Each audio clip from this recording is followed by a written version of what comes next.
اعوذ باللہ من الشیطان الرجیم، بسم اللہ الرحمن الرحیم۔ السلام علیکم ورحمۃ اللہ وبرکاتہ۔ امید کرتی ہوں کہ آپ تمام خیریت و عافیت سے ہوں گے، اور میری یہی دعا ہے کہ اللہ رب العزت آپ تمام کو اپنے گھروں میں خوش و خرم، شاد و آباد رکھے، آپ کی ہر دعا، ہر تمنا، ہر التجا کو شرف باریابی عطا فرمائے۔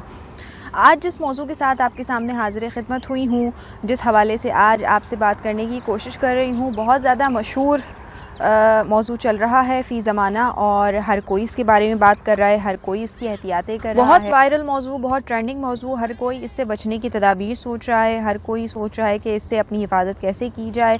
تو میں نے سوچا آج آپ کے سامنے وہ موضوعات لے کے، وہ باتیں لے کے، وہ نصیحتیں لے کر، وہ احکامات لے کر حاضر ہوا جائے جو کہ شریعت مطہرہ ہمیں سکھاتی ہے، ہمارا دین ہمیں سکھاتا ہے۔ اگر اس پر ہم عمل پیرا رہیں گے تو بہت ساری آفات و بلیات و بیماری سے ہم بچ سکتے ہیں، اور دراصل ہم نے ان تعلیمات کو فراموش کر دیا ہے، ہم ان کو بھول گئے ہیں۔ اسی وجہ سے آج ہم جو ہے وہ پریشانیوں کا شکار ہے، مصیبتوں کا شکار ہے، سوچتے ہیں، نت نئے طریقے آزماتے ہیں کہ بیماریوں سے کیسے بچا جائے۔ آپ یقیناً سمجھ گئے ہوں گے کہ میں آپ کی توجہ کس طرح دلانا چاہتی ہوں۔ میں آپ کی توجہ دلانا چاہ رہی ہوں آج کرونا وائرس سے بچاؤ کے لیے، اور اس کے لیے ہمیں کیا کچھ کرنا چاہیے۔ اور کرونا وائرس جیسے وائرسز جو ہوتے ہیں، اس قسم کی جو بیماریاں ہوتی ہیں، ان سے بچنے کے لیے تو دین اسلام نے ہمیں کئی 100 سال پہلے، یا یوں کہہ لیجیے کہ 1400 سال پہلے تعلیمات عطا کر دی ہیں۔ قرآن پاک کے حوالے سے اگر تعلیم دی جائے تو بھی ہمیں بچاؤ کے طریقے ملتے ہیں۔ نبی کریم صلی اللہ علیہ وآلہ وسلم نے مزید مفصل کر کے احادیث کریمہ کی روشنی میں بھی ہمیں بتا دیا کہ ہمیں کیا کچھ کرنا ہے۔ چھوٹے چھوٹے ٹپس آپ کو دوں، آج ہم جو ہے وہ ماسک لگا کے گھوم رہے ہیں۔ اگر فی زمانہ آج کے دور پہ دیکھا جائے کہ اس سے بچاؤ کے لیے ہم کیا کر رہے ہیں، ہم ماسک خرید چکے ہیں، ماسک لگا کر گھوم رہے ہیں۔ ہم نے لوگوں سے شیک ہینڈ کرنا چھوڑ دیا ہے، لوگوں سے گلے ملنا، لوگوں سے بات چیت کرنا، ایک مقررہ ڈسٹینس ہے جس پہ ہم رہ کر لوگوں سے بات کرتے ہیں کہ کہیں اس کو کوئی جرم نہ ہو کرونا وائرس کا، اور اس کے بعد جو ہے وہ ہم سے بات کرے اور ہم سے ملاقات ہو، ہاتھوں کا لمس لگے ایک دوسرے کا، تو یہ بیماریاں جو ہیں، یہ جراثیم جو ہے وہ ٹرانسفر ہو جائیں۔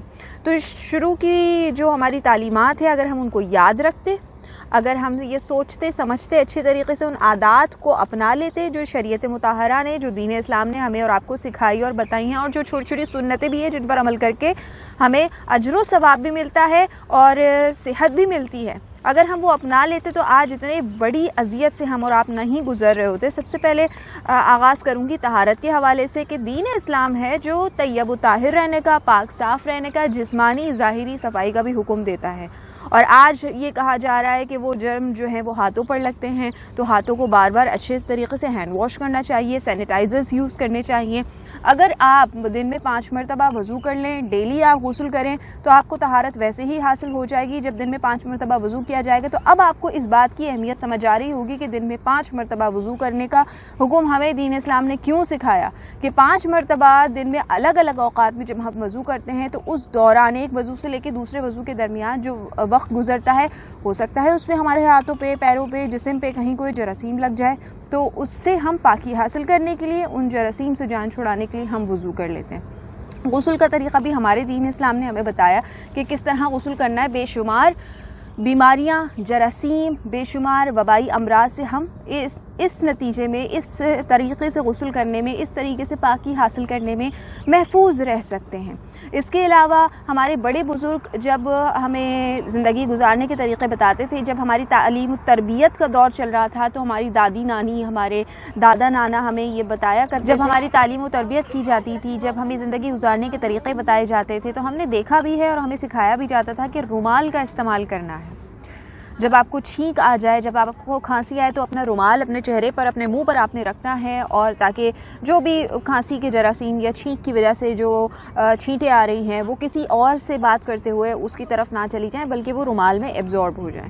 تو ہمیں رومال کا استعمال بتایا جاتا تھا۔ آج ہم نے وہ رومال کا استعمال کرنا ہی چھوڑ دیا ہے، اس لیے ماسک آ گئے ہیں، یا ٹیشو استعمال کرتے ہیں تو ہم ٹیشو استعمال کر کے ایک دفعہ کے بعد وہ یوز کے قابل نہیں رہتا، ہم اس کو پھینک دیتے ہیں، کچرا بھی بڑھ رہا ہے، اور وہ جو کام رومال دراصل کرتا ہے کپڑا، وہ ٹیشو نہیں کر سکتا۔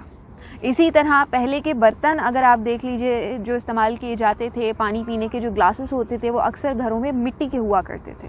مٹی کے پیالے ہوا کرتے تھے. اور بہت سارے لوگ اس بات سے اتفاق بھی کریں گے جو جانتے ہیں, جنہوں نے سیرت طیبہ علیہ الصلاۃ والسلام پڑھی, مطالعہ کیا, حضور کے بارے میں سنا, جانا, سمجھا, وہ بتائیں گے اس بات کو کہ دراصل مٹی کے پیالے میں پانی پینا تو نبی کریم صلی اللہ علیہ وآلہ وسلم سنت ہے. حضور علیہ الصلاۃ والسلام مٹی کے برتن میں پانی پینا پسند فرمایا کرتے تھے اور اس کا حکم بھی آپ علیہ الصلاۃ والسلام نے دیا ہے. مٹی اصل میں بہت سارے جراثیم کو اپنے اندر ایبزارب کر لیتی ہے, اپنے اندر جذب کر لیتی ہے اور طاقت اور صحت بخشتی ہے اس کے برتن کے استعمال کرنے والے کو. تو ہم نے وہ بھی چھوڑ دیا, ہم پلاسٹک کی بوٹلز میں آ گئے ہیں. ہم پلاسٹک کی بوٹل سے ڈائریکٹ پانی پی لیا کرتے ہیں اور سمجھتے ہیں بہت صحت ہے, بہت اچھا ہے, کوئک کام ہو جاتا ہے. تو ایک کوئک کام کرنا دراصل ہماری ہی صحت کے خلاف جا رہا ہوتا ہے, ہماری ہی صحت کو بگاڑ رہا ہوتا ہے. بہت سارے معاملات ایسے ہیں کہ جس کی وجہ سے اب ہم محدود ہو گئے ہیں, اب ہم بن گئے ہیں, لوگوں کا اجتماع نہیں ہو سکتا, بہت سارے لوگ ایک ساتھ جمع نہیں ہو سکتے, کسی کو جراثیم لگے ہوئے ہوں گے تو اس وجہ سے جو ہے ہمیں بھی لگ سکتے ہیں. لہٰذا احتیاط کیجیے. اسکولز بند ہو گئے, مالز بند ہو گئے, بہت سارے تفریحی مقامات بند ہو گئے, یہاں تک کہ 4, 6, 8, 10 لوگوں کو کچھ لوگوں کو, کچھ تعداد میں لوگوں کو کھڑا ہونا بھی ایک ساتھ جو ہے وہ منع کر دیا گیا ہے. اس سے بچاؤ کے لیے کہ مطلب اتنی ساری چیزوں کو ہم اپنا رہے ہیں اور اپنے آپ کو جو ہے وہ محدود کرتے چلے جا رہے ہیں. ہمیں نہیں پتا کہ آنے والے دنوں میں اگر یہی صورتحال چلتی رہی تو مارکیٹنگ کیسے ہوگی, لوگوں کے گھروں میں راشن کیسے آئے گا, لوگوں کی شادیاں کیسے ہوں گی, جن کی ڈیٹ فکس ہو گئی ہے, جن کے پروگرام سیٹ ہو گئے ہیں, ان کے معاملات کیسے ہوں گے. ٹریولنگ ختم ہو گئی ہے, کئی ممالک کے ایئرپورٹس بند کر دیے گئے ہیں. تو ہم دراصل مختصر ہوتے چلے جا رہے ہیں, اپنے گھروں میں محدود ہوتے چلے جا رہے ہیں. ان چیزوں سے بچاؤ کے لیے دین اسلام نے ہمیں سکھا دیا تھا کہ صبح شام حفاظت کی دعائیں پڑھنی ہیں, صحت یابی کی دعائیں پڑھنی ہیں. آغاز صبح کی دعائیں الگ ہوتی ہیں, آغاز شام کی دعا الگ ہوتی ہے. سورہ فلق, سورہ ناس کے بارے میں اگر آپ جاننے کی کوشش کریں, معوذتین جن کو کہا جاتا ہے, ان کا اگر ہم ڈیلی بیسس پہ ورد رکھیں تو کیا کیا فیوز و برکات ملتے ہیں, یہ سب ہم چھوڑ چکے ہیں. حدیث مبارکہ میں بجا ہمیں اور آپ کو پتہ چلتا ہے کہ آیت الکرسی صبح شام پڑھنے سے کتنی چیزوں سے حفاظت ہوتی ہے, کتنی بیماریوں سے حفاظت ہوتی ہے, بہت ساری بلاؤں سے حفاظت ہوتی ہے, لیکن ہم اس کو بھی بھولے بیٹھے ہیں. لہٰذا ہمیں دوبارہ سے دین اسلام کا دامن مضبوطی سے ہاتھ سے تھامنا ہوگا اور اللہ رب العزت سے اپنے گناہوں کی مغفرت طلب کرنی ہوگی. کثرت سے استغفار کیجیے. اس بیماری سے, اس وائرس سے اگر بچنا چاہتے ہیں تو اللہ کو یاد کیجیے, اللہ کی باتوں پر, اللہ کے احکامات پر, حضور علیہ الصلاۃ والسلام کی تعلیمات پر عمل کیجیے. ذکر و اذکار کثرت سے کیجیے, اپنے گناہوں سے معافی مانگیے اور اللہ سے وعدہ کیجیے کہ آئندہ ایسا کوئی گناہ نہیں کریں گے, جس سے کوئی ایسا عمل نہیں کریں گے جس سے تو ہم سے راضی نہ ہو. لہٰذا کثرت سے جب استغفار کریں گے تو ہم بہت سارے لوگ جن تک میرا میسج جا رہا ہے, کوئی ایک تو ایسا نیک اللہ کا محبوب ہوگا کہ جس کی توبہ کر لینے سے ہماری بھی قبولیت ہو جائے, ہماری بھی توبہ سن لی جائے اور ہماری بھی دعا سن لی جائے اور اس کا بہترین ثمر ہمیں اور آپ کو عطا کر دیا جائے. لہٰذا حفظان صحت کے مطابق بھی اپنی حفاظت کرتے رہیے, ذکر و اذکار بھی کرتے رہیے. ظاہری صحت کی بھی حفاظت کرنی ہے اور باطنی صحت کی بھی حفاظت کرنی ہے.